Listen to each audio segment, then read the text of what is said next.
Hello, Diane here from Stitchcape, and I've got another video for you giving you some hints and tips if you're hoping to send your quilt to get long armed by a long armer anywhere, not necessarily me, anywhere, because a lot of time I find that people have never used a long armer before, so things happen slightly differently and you're getting your quilting done by a professional. So different things are needed, which maybe you hadn't considered or thought of before. So hopefully these videos can help.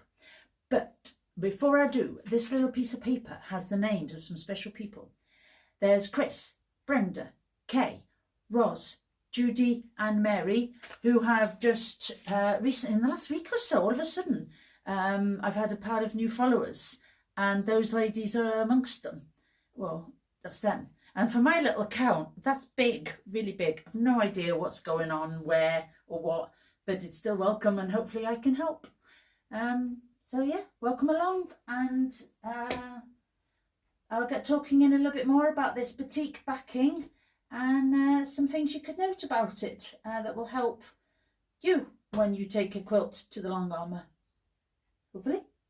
Okay, maybe encourage you to do so, because maybe at the moment you're not sure and you're a bit nervous about doing it, because it is a considered thing to do, but it's also a great thing to do because it gets the job done really well, and then you just can get on with enjoying the quilt or gifting it.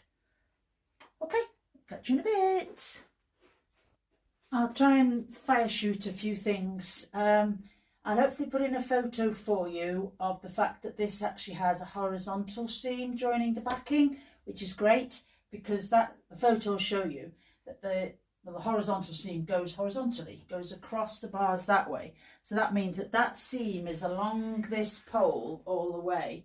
So the tension as such is all the way across, rather than a vertical seam, which is just that way. And it can cause the tension to be tighter here than it is on the sides. So that's something that long armers look out for as well. It's either one thing, you know, it can be worked around, but it's in the ideal world there would be horizontal seams, but of course it can't always happen because of the amount of fabric you've got, or you didn't realize all these things. So it's fine, but I'm just making a note of some of the things that we have to consider. Another thing I have to consider is the actual fabric. This is a batik, as you can see, and because that has all the paints and that in it, it can cause a little bit of problems for a needle getting through it. So that's why sometimes if you say you've got a batik, a long armer might cringe or do something. It's because they realise that they are going to have to really consider their needle and what thread they're going to use to make sure it gets through nicely on the batik. They are beautiful though, because the good thing about them is there's no right side and wrong side. So that's another helpful thing when you're actually using batiks in your patchwork as well. You don't have to worry about putting right sides together necessarily, because they're usually the same on both sides exactly. Okay, let's get us started. Here we go, a little update. I've almost finished basting the quilt on all the way down the quilt, which I don't always do, but because I was a little bit wary of whether I had enough backing fabric for the quilt, I thought it best to baste it all on first, and then I'll wind it back up and start the quilting once I'm confident that the backing is the right size and I will actually manage to get the quilt all covered with wadding and backing. I made the wadding about 1/4 metre longer than it needed to be, just in case, because I could always add more fabric. I think Jenny would be able to get some more fabric for the backing. I could add it on if disaster struck, but fingers crossed. What I really wanted to show you right now, though, is another thing a long armer tries to do is we try and keep your quilt square. And what that means is if your quilt top starts at 38 1/4 here at the top of your quilt, hopefully the aim is to get it as close to that by the time you get to the bottom of your quilt. So I've managed to keep it on that side, and of course I've checked before I started filming. I have also got it to 38. See, it goes to the left of the 38 there, so 38 1/4, because that ruler tape along the pink tape you can see all the way along there. See, is a measuring tape, and it's got a centering point, a 0 center. See? So it goes 1, 2, 3, 4 to the left and the same to the right. So those are the marks I'm always aware of. When I start quilting a quilt, I'll write down where it is on the left, and then where it is, where the quilt top reaches on the right. Just to give me a guideline to try and help keep that square along the sides. And along the front, you can see that this border seam here goes all the way along the poles underneath it. Oh, there we go, so you can see better there.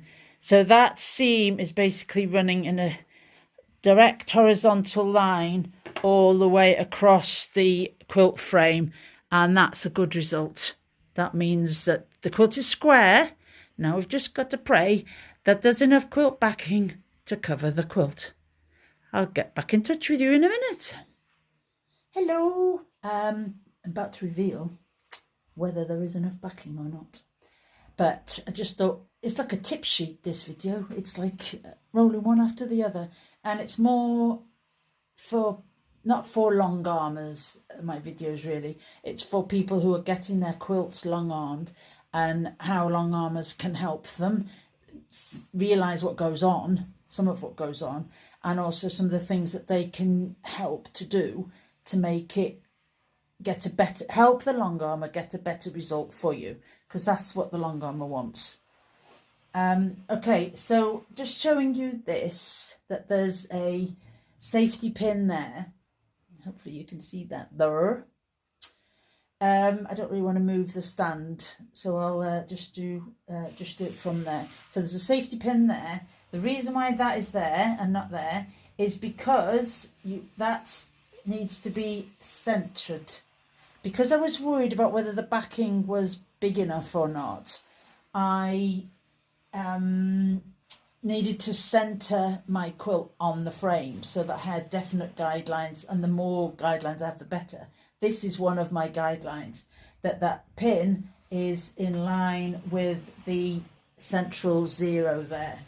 So that also shows me, in fact, I think myself, I should move that a little bit more to the right. Maybe hard for you to see on the camera from an angle. Let me try and move it a little bit. Anyway, take my word for it. I think that could go over a little bit to the right, and I also can see that over here, because like we said, over that side, we need that to go beyond there, don't we, to make it the 38 1/4, like I just showed you in the last little bit. That edge needs to line up with the 38 1/4 inches. How many times can I say 38 1/4? And obviously I need the same on the other side. So right here, I am happy that that is centered. So that's another thing that's helping me to keep my quilt centered and make sure that they do have enough backing on either side. Ooh, are you ready to see what's next? I promised you a reveal. I promised you a reveal. But I'm going to make you wait. I am. I'm going to make you wait. I mean that there. So I'll get back to you in a minute as I wave my ruler around. Okay, I finished basting all the way around the quilt. I'll try not to lean on that because that's something I shouldn't do. Yeah, I've managed to baste it all around, like I say. I've just done it about 10 inches apart horizontally, and it's all basted all the way around the sides, and now I've just done all the way along the bottom. I'm quite chuffed with the side ones. These sides, that goes to just less than 30, just almost more towards a 38 1/8. But you know what? I'm taking that as a win. This is an experienced quilter that made this. This lady's done very, very well. It's only her third quilt, I think she said. Oops, movie, round and round. There we go. Get your bearings or your seasickness. And on this side, that's basically bob on 38 1/4. Pretty chuffed with that. Oh my God, I'm a wreck. There's probably a good reason why the camera's mainly on the quilt. So let me just move you, just give me a second to move you to there again. There we go. And now the big reveal. And as you probably guessed, there is enough fabric, but it's mainly because I've been very careful and made lots of decisions along the way to try and make sure that I get this positive result, which is why it's worth basting the whole thing before I get anywhere near quilting. So I'll just show you now. So there's the bottom of the quilt.